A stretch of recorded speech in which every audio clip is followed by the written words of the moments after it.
I don't want anybody on that film set in that moment to walk away from it, say, I was uncomfortable in that. That's something I don't want. And I think that is what my work is about. Yeah. If I don't need the DOP to hold the camera, I would not have the DOP. Okay. So गहराइयाँ में कितने लोग थे? गहराइयाँ was an anomaly. गहराइयाँ में सिर्फ 3 लोग. 3 लोग थे. हाँ. Maximum at any point in time. Yes. Wow. The focus puller was in an isolated room by himself, next to the room where the scenes were happening. Are any of your clients from Bollywood?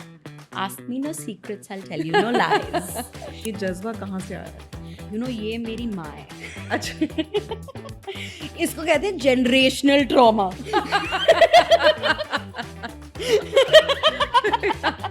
Okay. Of course, it's a joke. It's not trauma. Welcome to the show, Astha. Thank you. Thank you for having me. It's so good to have you here. And I think you are one of the guests with absolutely unique profile. And the first we brought to India as an intimacy coordinator in the industry. Yes. What made you choose this as your career path? Ooh. I feel like a lot of it was not my choice. I feel like a lot of different reasons why I became an intimacy coordinator fell into my lap or like were inherently the person I am. I became an intimacy coordinator because Gehraiyan demanded an intimacy coordinator and there wasn't one in India. Okay. What does it mean? What does an intimacy coordinator do? So an intimacy coordinator's and is a lot like a stunt coordinator or like we call in India an intimacy director is like an action director. Yeah. The idea is to achieve the director's vision. Yeah. By liaising with different departments in the crew and with the cast in order to make sure that the boundaries and the consent of the cast are upheld and the director's vision is achieved. Okay. So a lot of the work that I do involves choreography and coming up with different ways in which that we can implement a certain scene or execute a scene so that the director is happy with what has been achieved, the mood has been achieved, the emotion has been achieved. Right. At the same time, making sure that the actors are feeling comfortable throughout the process. Right. That all of their answers, all of their questions are answered, that they feel like they have a voice, that they don't feel like their voice is being taken away in any way or that they're being pressured to do something they don't want to do. Okay. But does an intimacy coordinator just look at sexual scenes or it's beyond that as well? So it's actually that's a great question. It's an umbrella of things. So which is why I don't call the scenes intimate scenes. They're called intimacy scenes because intimacy is not only simulated sex and nudity. Intimacy can be familial intimacy between families. It can be a story of a mother and a child where the child is being bathed by their parents, so it can involve minors. It can be a story that requires an expert in gender and sexuality, so a story about, say, someone from the LGBTQIA2S+ community. Right. It can be hypersexualization of a certain person, like in quote-unquote item songs. So it can be quite a few different. Of course, there is the simulated sex and the nudity also, which is a part of it, which is predominantly the part of it. There is, of course, any kind of implied sexual activity between minors. So, like if teenagers are kissing. Or any kind, so anything from like kissing or like implying any kind of sexual activities would also involve having an intimacy coordinator. Domestic violence, anything where a power dynamic is very lopsided. Sure. In the space of performance, Okay. you would ideally want to have Okay. an intimacy director or an intimacy It's a very coordinator. new phenomena, right? Does So it in the- exist in global somewhere and it's come to India now, or what's Yeah. been the evolution? So, intimacy directors for stage performances and live performances have been there for about over a decade now. Okay. But the job role was adapted for screen by HBO in the year 2018 Okay. for a show called The Deuce. Okay. And the show is basically about a sex worker. And so the main actor, her name's Emily Mead. She asked for somebody to be her advocate on set. Okay. So the first ever intimacy coordinator credit was given to this lady. Her name is Alicia Rhodes, Okay. based out of New York. And now she's the lead intimacy coordinator, intimacy director for all HBO shows. So that's the genesis of it. So that's the history. That's where it began. Yeah. And very quickly the West adapted to it, and the reason they adapted to it was because of they have an actors union. The name of the actors union is SAG-AFTRA. Okay. And Canada has an actors union called ACTRA. Okay. So both the actors unions came together and also separately decided that they would have a set of protocols in place to Yeah. safeguard their union members. Yeah. So SAG-AFTRA has put down a mandate now. Up until I think a year and a half ago, or almost 2 years ago, it was a strong guideline to have intimacy coordinators for all intimacy scenes. Mind you, intimacy scenes are defined differently for the West than they are for India, because culturally we look at intimacy very differently. Yeah. So an intimacy coordinator or an intimacy director would probably be called in the West, would probably not be called in the West for implied nudity. Okay. Or they would not be called in the West for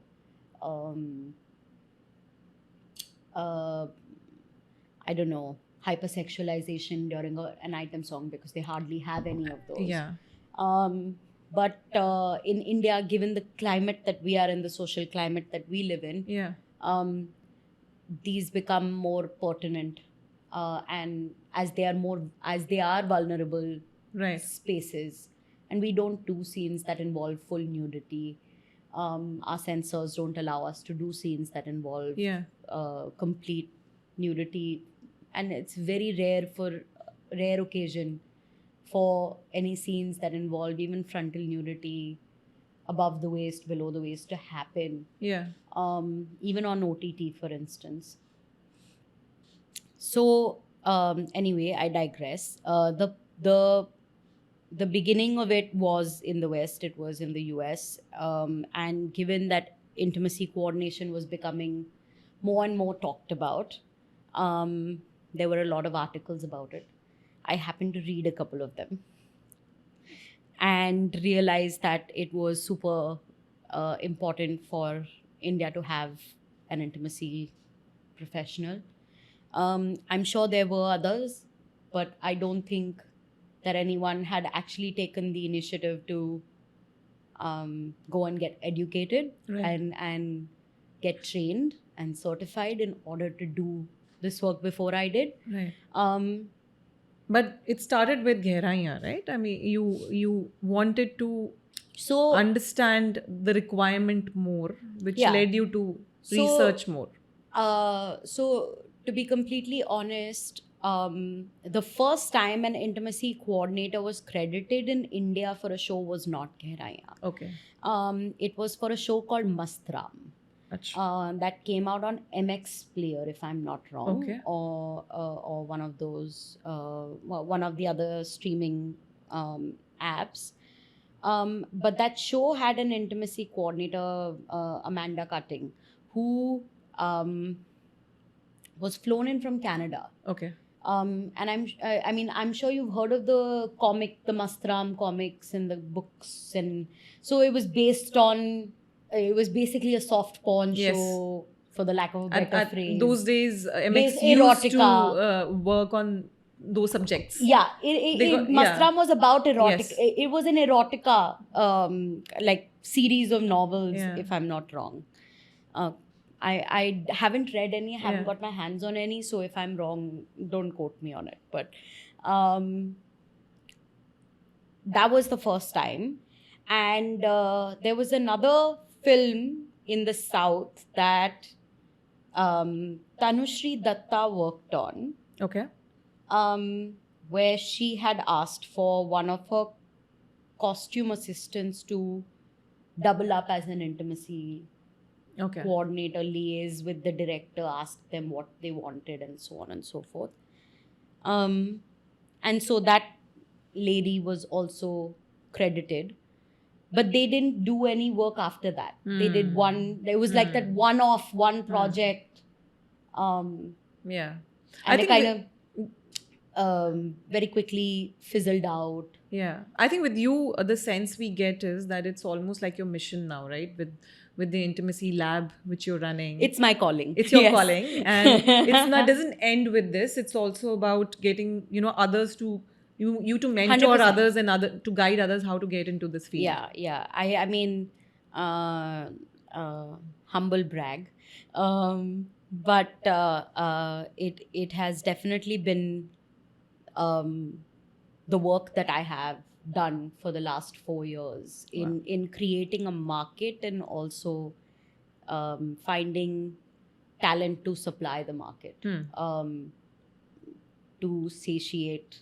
Yeah. Well, not really, not yet, but to at least service the industry as best as we know how. And I think that work has been not just in the Hindi film industry, it's also been in a couple of the regional industries. So we've done a lot of work in the South. And we've recently started working in Tollywood. Oh, lovely. That was my next question. Which is in Calcutta. Yeah. Which is my home. It's where I come from. So yeah, and I don't see that stopping. I don't see it stopping even at India. I feel like South Asia requires it. I feel like when and if we are given the opportunity to go in and shoot in a Sri Lanka or in a Bangladesh or in a someday maybe even a Nepal or a Pakistan or a Bhutan, I would love to. Great. I mean, yeah. Great. Coming back to India, we are a patriarchal society. Yes. Still are. Yes. And if we were to see male and female intimacy on screen, are there any relaxations still for males? Yeah. I think there are several reasons for it. So I'll start with the most obvious one. There's definitely the patriarchal idea of the woman being the object of pleasure. And that is probably one of the reasons why. The second is definitely gaze.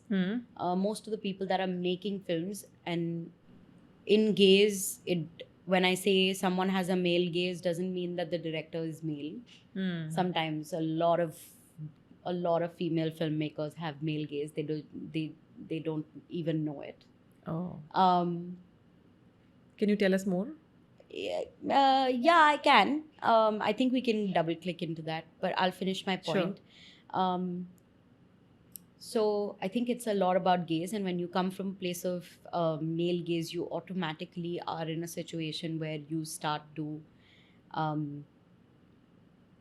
look at the female in the situation as the object of pleasure, as the person who's supposed to titillate or like be the object of desire in that particular scene. Or then very dramatically shifted to having the male who is the object of desire in the situation. And in that case, what you do is you completely dismiss the role of the woman in the room. And the third thing, I mean, it's arguable. But I've heard a lot of people say it, and I feel like a lot of people believe it, which is that the femininity in female body feels more sensual visually and feels more pleasing visually than masculine body, which visually feels more aggressive. I don't fully believe it, but I hear a lot of people saying it. So I feel like that's probably one of the reasons why one defaults to creating situations where intimacy is hyper objectifying the female. Yeah. And you were talking about the gaze, even if it's a female director. So, so the thing about the male gaze, and when I say the male gaze, is the male gaze is not about a man's gaze. The male gaze is about an inequality within the gaze. Okay. And the so-called female gaze or the neutral gaze is more of a balanced gaze. Much like a lot of people don't understand the definition of feminism. Right? Yeah. People feel like feminism means male hating or male bashing, which it's not. Yeah. People don't understand what male gaze is about. Male gaze is not about man versus woman. It's more about if either gender or any gender, either is incorrect, any gender is objectified or hyper sexualized on camera, it's male gaze. Because the objectification aspect of it makes it the male gaze. Got it. Because predominantly they have been, unfortunately, defaulted to being the people that are the objectors. Yeah. But yeah, so a lot of people feel like, as a female filmmaker, पूरी दुनिया तो औरतों को दिखाती है, मैंने उन mail bumps दिखाए हैं अपनी पूरी फिल्म में. आप फिर भी मेल गेज के पार्ट हो. आपका गेज फिर भी न्यूट्रल नहीं है, because for the purpose of the story, you could have just as easily not had that inequality happen on that film set, or not had that inequality happen in that frame on screen. But it's a choice. And as somebody who is a collaborator with filmmakers, I will never ever beyond a certain point question someone's gaze unless it starts to feel like something I don't want to be a part of. If my instinct turns around and tells me that I am uncomfortable by what is happening on a set, I will raise my voice. But if I feel like the actors that are shooting the scene, the director that is directing the scene, the producer that's paying for it to be shot, are all on the same page and they've got it figured out, and they want to do it a certain kind of way, I don't think it's my place to, beyond a certain point, try and push my personal opinion on the scene. And the reason for that is because our work as intimacy coordinators is about making sure that people while on that film set are feeling safe. And that's the first most important aspect. That is my priority. Safety first. Safety and making sure that everyone is happy with the product they're creating. That nobody will walk out of this room and 5 years later say, I was uncomfortable here. You might say, what I did, I don't agree with it anymore. Opinions change. Yeah, like an Amir Khan might do a Khambe Jaise Khadi Hai, and then 5 years later turn around and say, I don't condone my own behavior.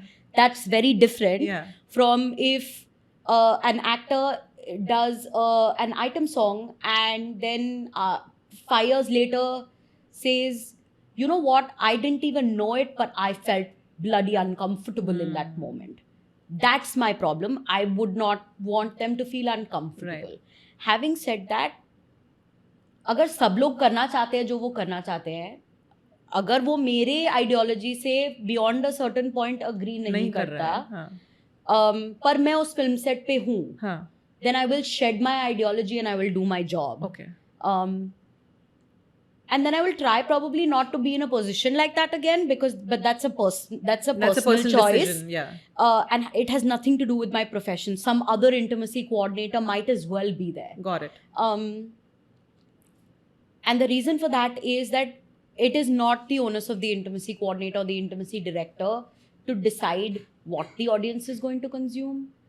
And if the audience is going to consume it and the filmmaker is going to make it, it's between the two of them, right, to figure it out. So you'll have to make your choices. But you did mention something about Me Too, right? Yeah. You know, that was also sort of, you were watching things happen which you said there is something maybe I can contribute to in the industry. Yeah, which is exactly what I spoke about, which is that I don't want anybody on that film set in that moment to walk away from it, say, I was uncomfortable in that room. I didn't want to be there, and I was forced to be there. That's something I don't want for anyone to ever be in that position. And I think that is what my work is about. Yeah. At least one major aspect of it is. The second aspect of it is, at least with the places where I am allowed or given the room or the space to choreograph a scene and to ideate what it's going to look like on camera, then I want to make sure that it's not going to be something that somebody 5 or 10 years later is going to turn back and say, this was very regressive, or this was extremely offensive, or it was, whatever. Yeah. Like, I would not want, although to be very honest with you, in today's world, what is not offensive? But your breathing is offensive. But having said that, I feel like as long as my ethics are upstanding and my morality is upstanding in that room where I have the voice to talk about the creatives, I'm happy. You know what? Coming from a content industry myself, I just feel that you are giving a hope to the industry, to the audiences, because not that we haven't seen stuff happening in scenes and songs and double meaning songs and lyrics, and they're fully loaded, right? And having someone as you being the torchbearer with full responsibility that the product which is going to come out is going to be aesthetic, sensible, and in alignment with the safety measures taken for the artists. And also, very importantly, it will move the story forward. There is no need for a scene if you want a certain audience to come in and watch the scene. There is a need for a scene if the story requires that scene in order to push the plot forward. Yeah. So a lot of times what happens is a lot of people sprinkle in intimacy into their stories because they feel like sex sells. Yeah, that will get viewership. That this brings the eyeballs. There is a lot of shock and awe. There's a film which came out very recently that did a lot of played the shock and awe game very beautifully with a lot of violence and a lot of sex. You don't talk about that? The title? I don't know, yaar. If you know, you know. Yeah, I know. If you know, you know. Yeah. And I don't remember the last time my hickeys looked that beautiful. But having said that,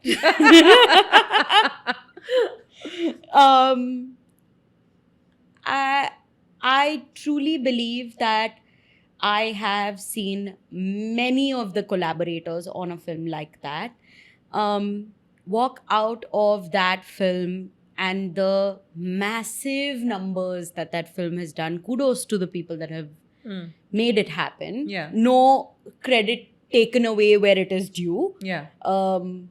Amazing marketing, phenomenal tentpole, like branding, image creation, all of that. amazing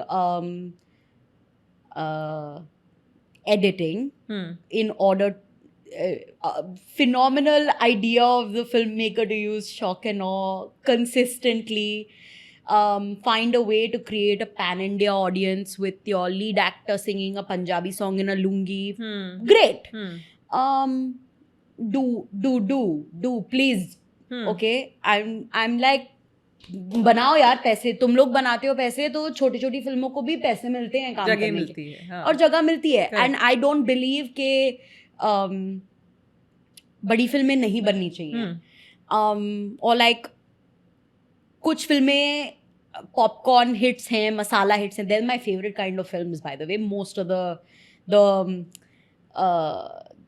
the Dharma universe and the Yash Raj universe and the war or the Pathan or the Jawan or the whatever or the Kabhi Khushi Kabhi Gum. I've grown up to that and I love that stuff. Like I love the idea of walking into a film, eating popcorn, walking out of it and going minus. Great. Will never take that away. What I do not like is when something that is ethically incorrect is glorified. Don't make the person who is actually not supposed to be a nice person. You're all walking out of the film after having worked on it for 8 months, 10 months, saying, but everyone else should know that this guy is not a good guy. Of course he's not a good guy. Look at the name of the film. It's not about a human being. It's not about it's about someone who is clearly has a funk on. But then don't glorify that. So you don't have a problem with bringing out such characters because they exist in the society, but why some glorify of them don't. The filmmaker's previous film, that character probably I would still believe that character relatable exists. है कि you might bump into someone like this. वैसा बंदा मिल जाएगा मेरे को मिल जाएगा, अपनी जिंदगी में. मिल जाएगा. ये कैरेक्टर तो कभी नहीं मिलेगा. एंड इंडिया इतनी अनलॉफुल नहीं है. आप किसी भी रैंडम होटल में घुस के 300 लोगों को मार नहीं सकते बिना पूरी दुनिया को पता चले कि आप क्या कर रहे हो.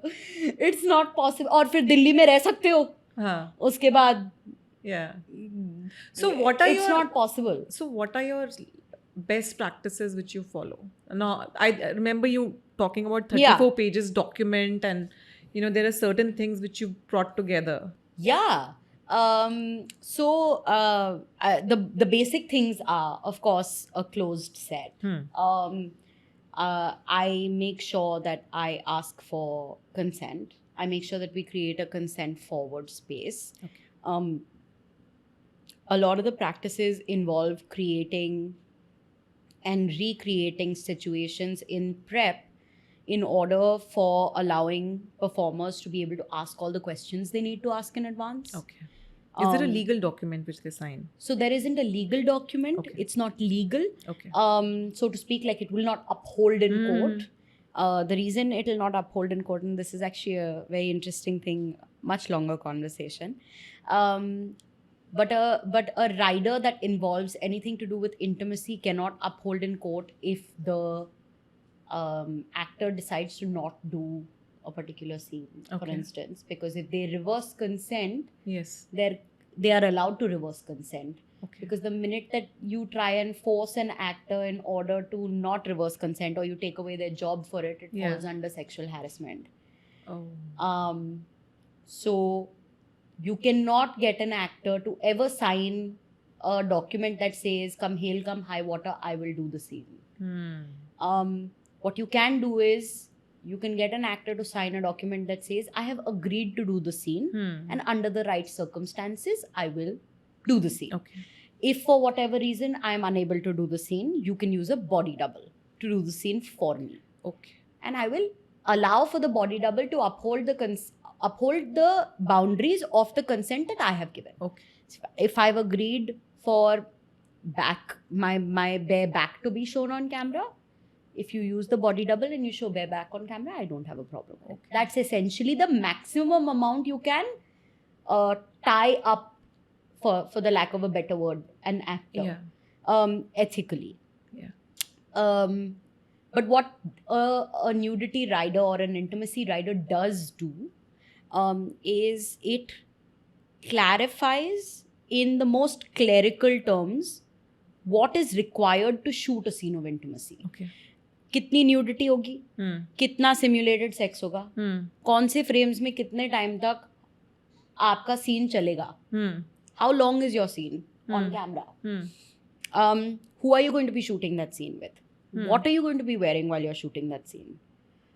All of these different aspects are added to an intimacy rider. Okay. And this rider is clarified and signed by both the cast and the production. To say we are all on the same page. Yeah. And we are all in agreement that this is how we are going to approach. So this is what we are signing up This for? is the blueprint. Yeah. And attached to that is the scene. Okay. This is the scene that we are going to shoot. Okay. And for that scene, these are the parameters that are in place. Okay. Having said that, they can always say they want to have a support person on their close set. Then you offer it to the other cast member if they would like to have a support person on their things. A lot of times intimacy riders involve saying that we will have an intimacy coordinator present on the film set. Okay. So on and so forth. There is a template, but they all don't look exactly the same, of course, because the scenes are all very different. Right. And the requirements are all So very the film different. can have multiple of these riders for multiple scenes, Yes, right? you're ideally supposed to have a rider for each scene. Each scene. Because, of course, the parameters for each scene are different. Yeah. And the reason for that is that you get all the riders done in advance is so that when and if the writers and the filmmaker decide overnight that they want to randomly add an intimacy scene, that they have to follow a protocol around it. They cannot say, okay, you have agreed to kiss in two scenes, scene A and scene C, and now I'm going to randomly add making out and kissing in scene L and Q because the script demands. नहीं, because तुमने तो पहले कर लिया ना, तो अब क्या प्रॉब्लम है, अब क्या दिक्कत हो रही है? प्रेसिडेंट सेट हो अगर वो नहीं कर सकते, mainly because consent is informed and it's also very specific. I can only my consent is valid only if I have specifically consented to doing something. Yeah. So I'm shooting that scene with this person for that long under these circumstances on this day. So it's a very process. There's a process to it. Tell me, the actors who are old actors now and you're making them go through this new process, are they surprised? Are they welcoming it? What is their reaction? What is the response? You know, there are certain actors that will turn around and say, we've been doing it for a very long time and we figured out our own method. I will not enforce a method on them. Sure. The reason I won't is because they've had their own struggles and through their own struggles and their own learnings, they have adapted to it. So I am a support person there कि sir, ma'am, आपके हिसाब से करेंगे. You tell me what your way to do it. I'm flexible to my process. So basically, I'm flexible with the process of the actors. I will adapt to what they need. I try not to be very flexible with productions because a lot of productions don't know how to handle intimacy scenes. I usually have a memo that I send certain department heads at the beginning of my work on a production in order to tell them what my process is like. And I let them know that that's how I'm going to stick to it and this is my process and this is how we're going to work. Right. So I will probably send like the first AD, I will send him a closed set list and I will send him a closed set protocols document because I want them to know how I approach a closed set and that might look different to how they've learned how to approach a closed set. A lot of times people believe that closed sets involve 15 people and they will find some reason for why they all have to be on set. And I usually have a limit, which is that the maximum number of people on a closed set ever possible with all possible forms of rig and extra camera and whatever reaches 12 people. And when you say closed set, it's when you kind of cover it with the black screens or it's just a closed in the premise? set is a system where nobody who is not where if any crew member is not functional and working within the span of action and cut, their job is not required between action and cut, and they do a lot of their main work between cut and action. Yeah. They are people that are sent out. Sent out. Of They're the not room. required. Okay. Yeah. If I don't need the DOP to hold the camera, I would not have the DOP. Okay. If I don't need the hair person to fix the hair in the middle of the shot, I will not have the hair person. Okay. If I will say cut before I call the hair person will stand outside. Okay. That's the idea. That's how that tight. between action and cut, जिनकी जरूरत है वो अंदर रहेंगे, बाकी लोग बाहर जाएंगे. गहराइयाँ में कितने लोग थे अंदर? गहराइयाँ was in a normally. गहराइयाँ में सिर्फ 3 लोग. 3 लोग थे. हाँ. Maximum at any point in time. Yes. Wow. 3 people outside of the 2 actors were on the closed set, and the focus puller was in an isolated room by himself next to the room where the scenes were happening. Okay. In order to pull focus. Is it unusual for this industry? Very, very unusual for a 3-person closed set to happen. Invariably, there will be around 6 to 8 people. And I don't mind 6 to 8 people. I feel like 6 to 8 people to चाहिए होते हैं कभी-कभी. Gehraiyan was an anomaly. And actually, the reason why we were able to pull that off in Gehraiyan was because Shakun was very clear that he didn't need anyone, and he was like, I'll AD for myself. I will figure it out on my own. Deepika was very clear, I don't want anyone from my staff. Siddhant was very clear, I don't want anyone from my staff. Ananya, during Ananya's scene, was like, I don't want anyone. All we need is Kaushal, the DOP. Yeah. The focus puller in a separate room. Yeah. Shakun to be in the same room, and Astha. And if I was for whatever reason not on that particular in that particular room, Yeah. Kapil, the first AD. Yeah. And I would be just right outside. Right. And by right outside I mean like basically in the room but not on the floor Yeah. with them. So max 4 people. Right. Otherwise 3 people. Right. So that kind of film set is very rare to have. Okay.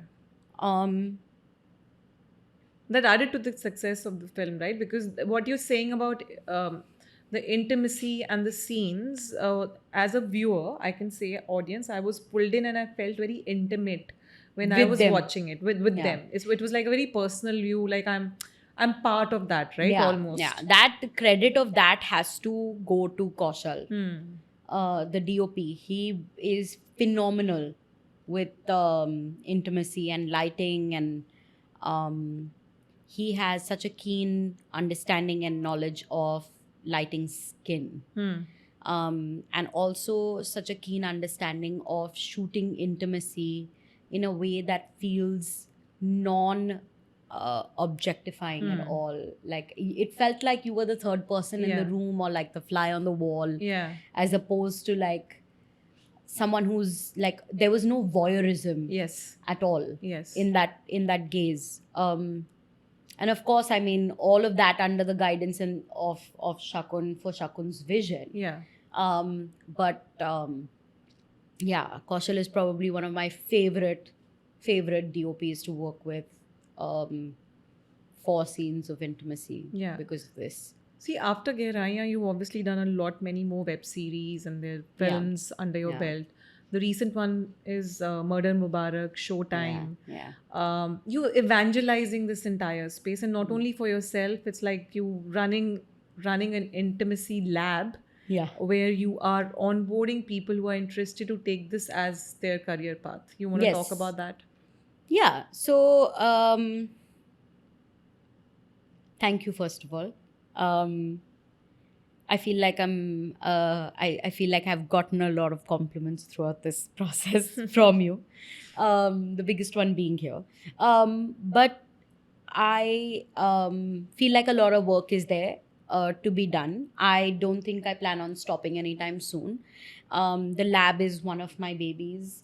It is probably my first baby, and it will always be my first child.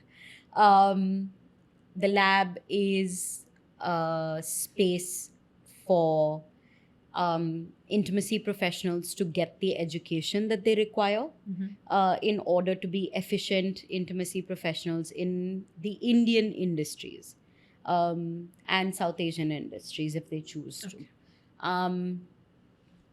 And my aim around that is to create, actually, my vision for it is to be a mandate for production houses to never shoot intimacy without intimacy coordinators onboarded, for actors to advocate, for performers to advocate for intimacy coordinators so that other performers can benefit from their good experiences. Yeah. Or even if they feel like there is any merit to the work, they should talk about it. For me, I think the goal is to be a credible technician in the industry where I eventually want to reach a point where a production house is not going to call me and tell me you're expensive. Okay. Although I probably always will be. But that's a me thing. I don't want them to ever think that intimacy coordinators are too expensive. It's almost Jokes like aside, yeah. almost like a movement, isn't it? Like sounds. I think so. Yeah, I think so, and it's also the fastest growing technician industry. It's the fastest growing technician role in the world right now. Everywhere in the world, people are rising to the occasion of becoming intimacy coordinators. Actually, it's immaculate. Yeah. The numbers at which people are getting certified in the world in order to, like, the amount that people are investing in that education. So how does someone enroll for your program? Where do they find you? So so I have a website. It's called www.theintimacylab.in. Okay. I have links to it on my personal Instagram and Facebook pages. I have the Intimacy Lab has its own Instagram account. It's called The Intimacy Lab. Yeah. All of them have links to the application forms and the training schedule and everything that the training entails. Okay. I'm also very reachable as a person. I reply to almost all of the messages and DMs and everything that I get, Right. and mainly because I don't get that many. I'm not that important. But yeah, we're super quick to reply. The team usually replies within 12 to 15 hours of receiving any emails. So we're very, very open to having people reaching out to us. More power to you, girl. It's you know, it's been really interesting to know. One, you've started something new as a boundary pusher, and not only that, you're taking that industry ahead on your shoulders. So a lot is riding on you and the success and the trail you're leaving behind with every movie which you're doing, every project which you're taking up. Which are the next projects you're working on right now? I'm doing this really cool project that I shot in Jaipur for, which I can't talk much about, which is for Netflix. That's all I can say. I'm doing this other project right now that I'm shooting for Dharma. Which is an amazing story about two very cool women. Again, not too much divulging. But I have a release coming up this year, actually pretty soon, is called Ziddi Girls on Amazon Prime. I have another release coming up called Jail Diaries on, I think, Amazon Prime, on Amazon Mini TV. And yeah, so like a lot of stuff, Lots on your plate. lots Yeah. coming up, lots happening. A lot of stuff is on the roll. Yeah. Yeah, and I'm doing a lot of this, and I'm doing a lot of client work. Okay. So I spend a large chunk of my month when I'm not shooting working with real people Okay. and their needs around relationship and intimacy and having more uh, uh, having more light in their lives when it comes So to intimacy. as a counselor, I as a work program. as an intimacy or relationship coach, you can Okay. say. Okay. Again, that's something that I certified for. Clearly, I like a lot of certificates. But yeah, so I spend a lot of time with the commons of the world, as I am one too. And I feel like that's a lot of my learning, because it really helps me see different stories and different perspectives and really help people. Yeah. And I spend a lot of my time doing that as Are well. any of your clients from Bollywood? Yes. Okay. Like 50%? If you have to put a percentage to it. Oh. Tricky question. Ask me no secrets, I'll tell you no lies. Okay then. 10 rapid fire questions Okay, sure. coming your way. Love. This is like Coffee with Karan. Yes. Never gonna get invited Yes. on Coffee with Karan. But this is बस वही unstoppable. चाहिए actually मुझे. Coffee with Karan पे invitation चाहिए. हाँ. Kapil Sharma? Kapil Sharma नहीं चाहिए. नहीं चाहिए? ठीक है, I mean, Netflix? नहीं, वो हाँ कपिल शर्मा हाँ नहीं ठीक है. अच्छा, okay. I will laugh my bum off while being on stage with Kapil. It'll be a very interesting experience, but like it's not for me the kind of milestone that being in front of my childhood, like I've since my childhood been in awe of Karan's journey. So yeah. Karan. Okay. And second is probably getting like a Filmfare or an IFA or like one of the Indian coveted awards. So this becomes a category of awards in itself, right? बस वही हो जाए, नहीं तो फिर मैं acting करना शुरू कर दूँ. कुछ तो करना ही पड़ेगा यार. फिल्म फेयर चाहिए मुझे. Inshallah, absolutely, it's going to happen one day. So coming back to our rapid fire. Yes. One movie or a scene where you feel it needed an intimacy director.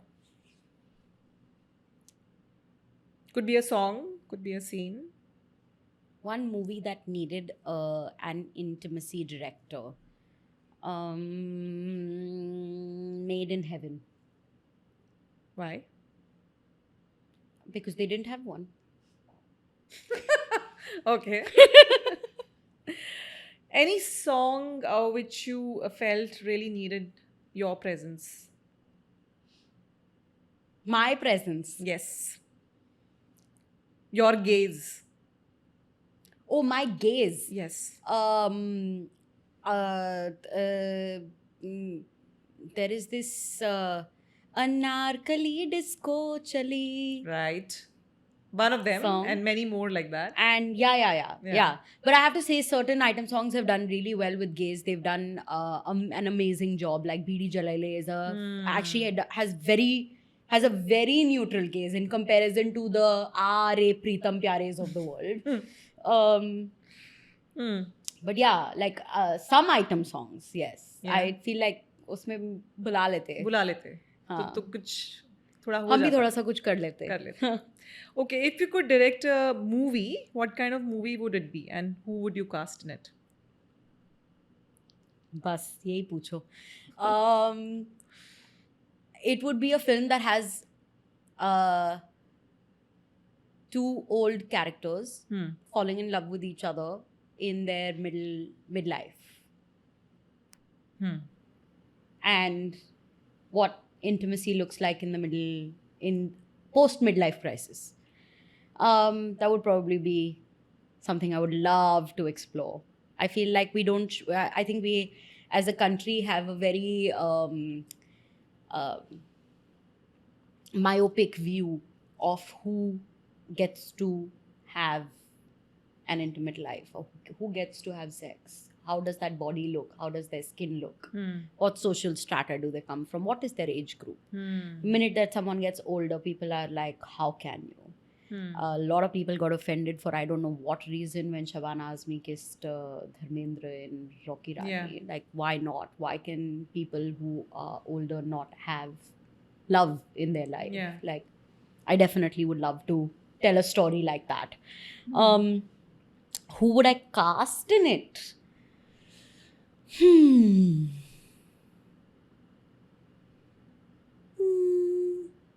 यार mid life में कौन कौन actors करेंगे intimacy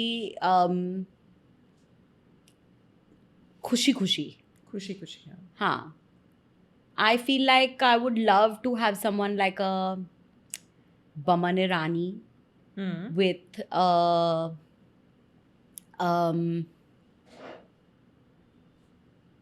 I don't know, maybe a Urmila Matondkar or yeah, a Karishma Kapoor.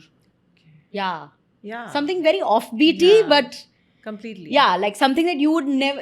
This is a love story you could not have imagined will happen. Yeah. Yeah. Like a Pankaj Tripathi with someone. Maybe. I don't know. That's coming to my Pankaj head. Tripathi is still younger. Compared to, yeah. Yeah. a lot I feel you like talk. he's still younger. And also he's very new and very fresh. So again, someone that people will not associate. It wouldn't serve my story in people understanding how offbeat these two characters have to be. How you could never possibly imagine them in that world. Interesting. If your life were a movie, who would you want to direct it? Don't tell me Karan Johar. No. I don't think I could live up to it. मेरी life बहुत boring है.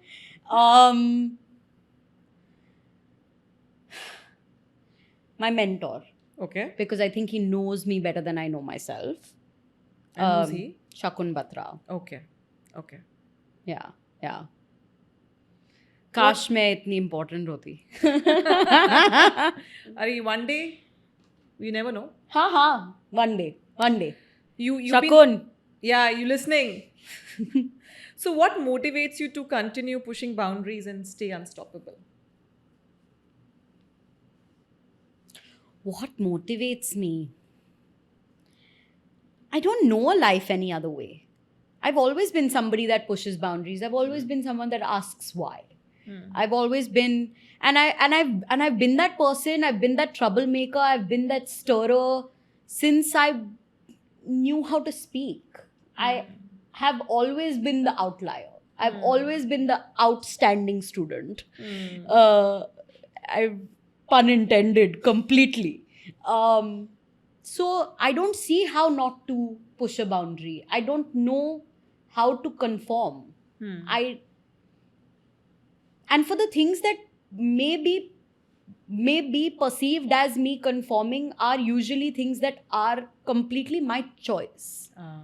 I'm someone who lives a very choiceful life, so I don't see how that's going to change in any way. Even if I drop everything and decide to become a homemaker and a mother, that'll be completely my choice. Right. Even if I decide to balance it, it'll be completely like I'm not someone that listens to anyone else. So I don't see how that'll change at all. And I think that's what makes me unstoppable. Yeah. And you get the world to conform to you, right? It's when I mean, how else does one live? You truly live only when you feel like बाकी दुनिया आपके कदमों पे आपके इशारों पे चल रही है, not the other way around. If you're living on other people's isharas, then you're not living your life. Then then तो मजा नहीं है. मजा नहीं है. हाँ, बहुत हैं लोग जिनको जीना पड़ता है वैसे. Right. मुझे नहीं लगता कि मुझे जीने की जरूरत है, because I don't think मैं कर पाऊंगी. And I'd be very unhappy if I was that. Tell us something to our listeners कि ये जज्बा कहाँ से आ रहा है? ये unstoppable का ये ये मेरी माँ है. अच्छा. इसको कहते हैं generational trauma.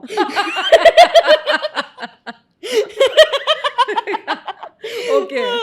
With the lack of a better, Okay. of course it's a joke. It's not trauma. But my mother is this person. Okay. She is someone who has always made her own way in the world. She's always had a voice. She's done what she deemed best. And she always empowered me to do what I wanted to do. And she makes a great team with my father because my father is the same person. Wow. So, coming from the family unit that I come from, I'm very beautifully anchored in the idea of a choiceful life. Right. What about and your life I've partner? been blessed. And I was gonna say, and I have been blessed. He's the wind beneath my wings. Wow. I've been blessed to be married to a person that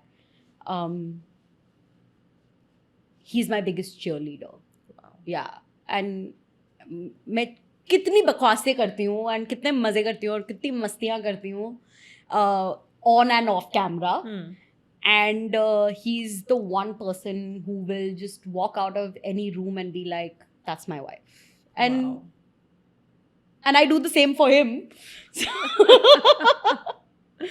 So yeah. It's been a pleasure, Astha, having you on the show. You have been so candid. You have been, really talking from your heart in a very different aspect of Unstoppable has come out on the show today. And our listeners are really going to benefit from it. Thank you. Thank you so much. We wish you all the best. Thank all you. The best. Thank you so much. And I really hope that everyone who's heard this today, if there's one thing that they take away from our entire conversation is you have to push your boundaries and you have to do what you want to do in life in order to feel fulfilled. हमारे सबकी ज़िंदगी में सिर्फ 80 साल होते हैं जीने के लिए एंड आप 50 साल की उम्र में अगर बोलोगे कि यार मैंने वो कर लिया होता ना तो बहुत अच्छा होता, या मैंने ये कर लिया होता तो बहुत अच्छा होता, उसका कोई वैल्यू नहीं है. आप कुछ भी लेके नहीं जाओगे with you in life apart from the memories that you create and the people that you bring along with you. So it's really important to create impact and to work towards that in your life, and it's super important to live a choiceful life. I think that's the two things that I would definitely want the listeners to take away. Thank you so much, Astha. Thank you. Thank you.